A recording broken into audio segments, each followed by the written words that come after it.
Maayong adlaw sa tanan, ilabi na sa atong mga bisita, mga gikanan kabataan, daycare workers, judges, ug sa atong MSWDO, Ma'am Roslyn Ann M. Negrano.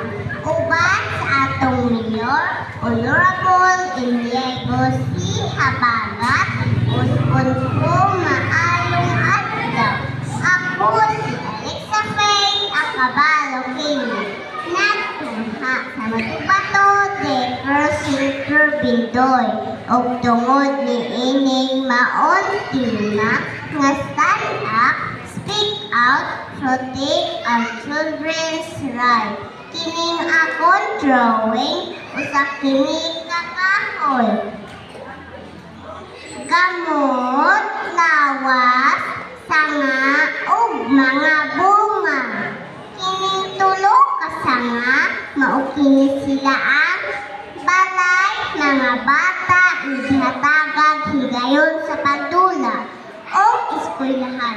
Namog na kining maon drawing nga usa ka kahoy nga nagbaro.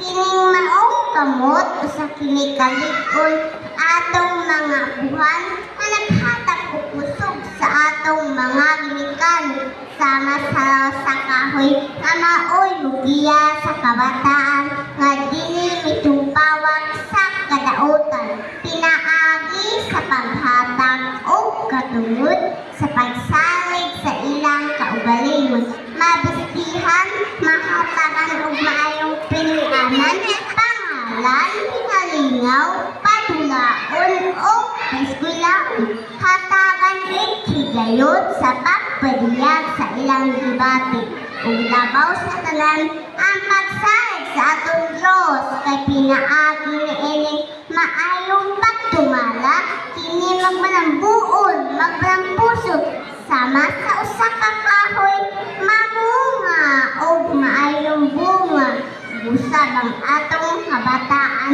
mamunga og maayong pangatasan kay kitang mga kabataan ang paglaom ug maglipayong kalampusan para sa tanan.